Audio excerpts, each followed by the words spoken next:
Hi hello ನಮಸ್ಕಾರ welcome back to my YouTube channel. ಅರೆ ಅರೆ ಏನಿದು ಹೊಸ ದಾಳಿ ಎದೆಯಲಿ ಕಾದಾಟ.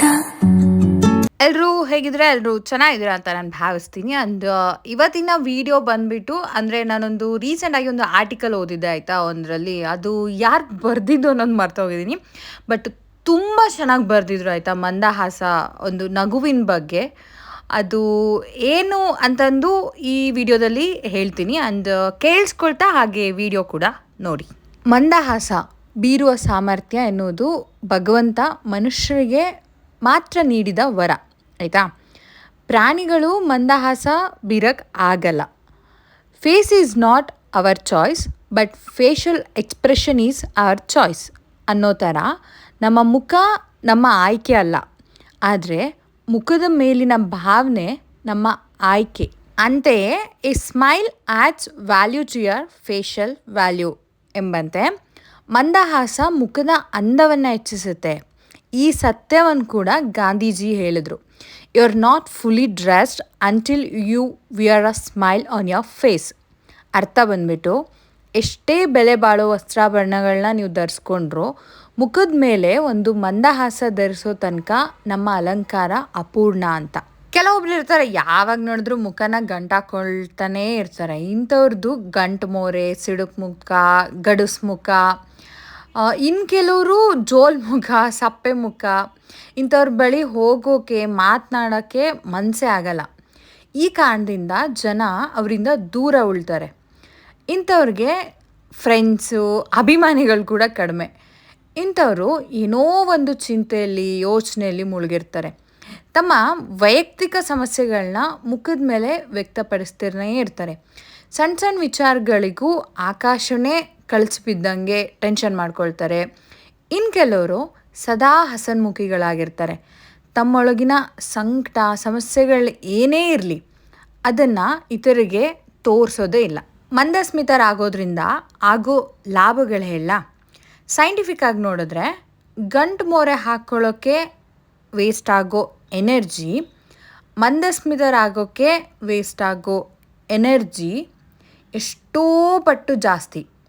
ಮಂದಹಾಸ ಬೀರೋಕ್ಕೆ ಕೆಲವೇ ಸ್ನಾಯುಗಳು ಸಾಕಾದರೆ ಮುಖಗಂಟುಗಳು ಹಾಕೋಕ್ಕೆ ಹಲವಾರು ಸ್ನಾಯುಗಳು ಕೆಲಸ ಮಾಡೋಕ್ಕಾಗತ್ತೆ.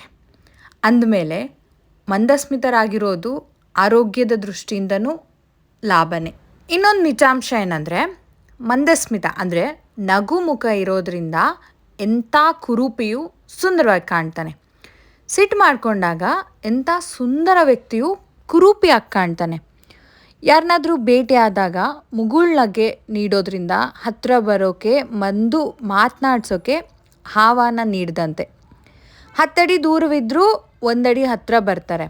ನಮ್ಮ ಮುಖದಲ್ಲಿ ಮುಗುಳ್ನಗೆ ಒಂದು ಮಿಂಚಿದ್ರೆ ಅದು ಎದುರಿಗಿರೋರ ಮುಖದಲ್ಲೂ ಪ್ರತಿಬಿಂಬಿಸುತ್ತೆ. ಆತನ ಮುಗುಳ್ನಕ್ಕೂ ಅದನ್ನು ಸ್ವಾಗತಿಸ್ತಾನೆ. ಮುಗುಳ್ನಗೆ ನಮ್ಮ ಮುಖದ ಕಾಂತಿಯನ್ನು ವೃದ್ಧಿ ಮಾಡೋದಲ್ಲದೆ ಜನರ ಪ್ರೀತಿ ವಿಶ್ವಾಸಗಳನ್ನ ಗಳಿಸುವಲ್ಲೂ ನೆರವಾಗುತ್ತೆ. ಸದಾ ನಗು ಮುಖ ಇರುವ ವ್ಯಕ್ತಿ ಎಲ್ಲರ ಪ್ರೀತಿ ಸ್ನೇಹಗಳಿಗೆ ಪಾತ್ರನಾಗ್ತಾನೆ. ಸಂಬಂಧಗಳನ್ನ ಬೆಸುವಲ್ಲಿ ಗಟ್ಟಿಗೊಳಿಸೋಕೆ ಕೂಡ ಮುಗುಳ್ನಗೆ ಮಹತ್ವದ ಪಾತ್ರವನ್ನು ವಹಿಸುತ್ತೆ. ಅಸಹನೆ, ಅಸಮಾಧಾನ, ಕೋಪ, ತಾಪ, ದ್ವೇಷ, ಕೋಪ, ತಾತ್ಸಾರ ಇವೆಲ್ಲವನ್ನು ತಣಿಸುವ, ಮಣಿಸುವ ಶಕ್ತಿ ಈ ಒಂದು ಮುಗುಳ್ನಗೆಗಿದೆ. ಸಾರ್ವಜನಿಕರ ಸೇವೆ ಸಂಪರ್ಕದಲ್ಲಿರಬೇಕಾದ ವ್ಯಕ್ತಿಯಲ್ಲಂತೂ ಮುಗುಳ್ನಗೆ ಅತ್ಯವಶ್ಯಕ. ಆದರೆ ನಮ್ಮ ಮುಗುಳ್ನಗೆ ವಿಮಾನದಲ್ಲಿನ ಗಗನಸಖ್ಯರ ಮುಗುಳ್ನಗೆಯಂತೆ ಕೃತಕವಾಗಿರಬಾರ್ದು, ಅಂದರೆ ಆರ್ಟಿಫಿಷಿಯಲ್ ಆಗಿರಬಾರ್ದು. ಅದು ಪ್ರಾಮಾಣಿಕವಾಗಿರಬೇಕು, ನೈಜವಾಗಿರಬೇಕು, ಸಹಜ ಸ್ವಾಭಾವಿಕವಾಗಿರಬೇಕು. ಒತ್ತಾಯದ ನಗು ಅಂತೂ ಆಗಿರಬಾರ್ದು. ಸಿಡುಕು ಮುಖ ಇರೋ ವ್ಯಕ್ತಿಗಳನ್ನ ಮಾತನಾಡ್ಸೋಕ್ಕೆ ಜನ ಭಯ ಪಡ್ತಾರೆ.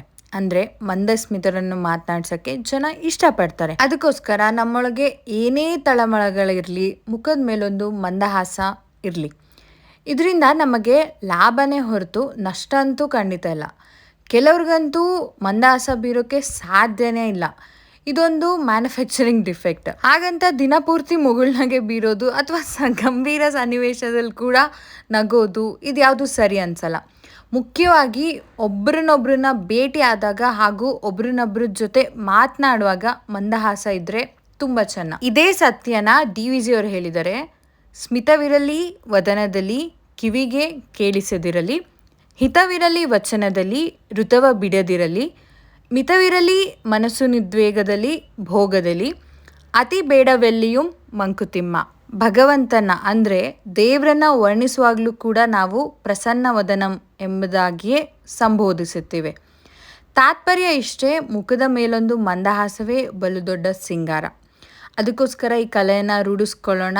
ಹಾಗಂತ ಅದು ಒತ್ತಡ ಮತ್ತು ವಿಷಾದ ವಿಕಾರವಾದ ಮುಗುಳ್ನಗೆ ಆಗಬಾರ್ದು. ಸಹಜ ಸ್ವಾಭಾವಿಕವಾದ ನೈಜ ಮುಗುಳ್ನಗೆ ಆಗಿರಬೇಕು. ಈ ಒಂದು ಆರ್ಟಿಕಲ್ನ ಓದಿದಾಗ ನನಗೆ ನೆನಪಾಗಿದ್ದು ನನ್ನ ಡ್ಯಾಡಿ ಸ್ಮೈಲ್, ಹಾಗೆ ನನ್ನ ಹೈಸ್ಕೂಲ್ ಫ್ರೆಂಡ್ ರೋಜಾದು. ಅವಳು ಯಾವಾಗಲೂ ನಕ್ಕೊಳ್ತಾ ಇದ್ಲು, ನಗ್ತಾ ಇದ್ಲು. ಆ್ಯಂಡ್ ಯಾವಾಗಲೂ ಕೀಪ್ ಸ್ಮೈಲಿಂಗ್ ಅಂತ ಅವಳು ಹೇಳ್ತಾ ಇದ್ಲು. ಅಷ್ಟೇ, ಈ ಒಂದು ಆರ್ಟಿಕಲ್ ನಾನು ಆದಮೇಲೆ ನಾನು ನನ್ನ ವ್ಯೂವರ್ಸ್ ಜೊತೆ ಶೇರ್ ಮಾಡಬೇಕು ಅನಿಸ್ದಾಗಿ ಒಂದು ವಿಡಿಯೋ ಕ್ಲಿಪ್ಪಿಂಗ್ಸ್ ಜೊತೆ ಇದನ್ನು ಹೇಳ್ಕೊಂಡೆ. ಐ ಹೋಪ್ ಈ ಒಂದು ಸ್ಟೋರಿ ಅಥವಾ ಈ ಒಂದು ಕತೆ ನಿಮಗೆ ಇಷ್ಟ ಆಗಿದೆ ಅಂತ. ಆ್ಯಂಡ್ ಯಾವಾಗಲೂ ನಗ್ತಾ ಇರಿ, ಇನ್ನೊಬ್ಬರಿಗೆ ನೋವಾಗೋ ಥರ ನಗಬೇಡಿ. ನೀವು ಅಬ್ಸರ್ವ್ ಮಾಡಿಬೇಕಾದ್ರೆ ನೀವು ಖುಷಿಯಲ್ಲಿದ್ದಾಗ ನಿಮಗೆ ನಿಮ್ಮ ಬಾಡಿಯಿಂದ ಹ್ಯಾಪಿ ಹಾರ್ಮೋನ್ಸ್ ರಿಲೀಸ್ ಆಗುತ್ತೆ. ಅದರಿಂದ ಎಷ್ಟೊಂದು ಲಾಭಗಳಿದೆ. ಆ್ಯಂಡ್ ಐ ಹೋಪ್ ನಿಮ್ಗೆ ಈ ಒಂದು ವಿಡಿಯೋ ಇಷ್ಟ ಆಗಿದೆ, ಅಂದರೆ ಈ ಒಂದು ನನ್ನ ಒಂದು ಕತೆ. ಅಷ್ಟೇ, ಇಷ್ಟ ಆಗಿದ್ದರೆ ಲೈಕ್ ಮಾಡೋದನ್ನ ಮರಿಬೇಡಿ, ಆ್ಯಂಡ್ ಎಸ್ಪೆಷಲಿ ಶೇರ್ ಮಾಡೋದನ್ನ ಮರಿಬೇಡಿ. And last but not the least subscribe ಮಾಡೋದನ್ನ ಮರಿಬೇಡಿ. ನಿಮ್ಮ ಫ್ರೆಂಡ್ಸ್ ಆ್ಯಂಡ್ ಫ್ಯಾಮಿಲಿ ಜೊತೆ ಮತ್ತೊಂದು ಕತೆ ಜೊತೆ ಆದಷ್ಟು ಬೇಗ ಸಿಗ್ತೀನಿ. Until then bye, take care, keep smiling.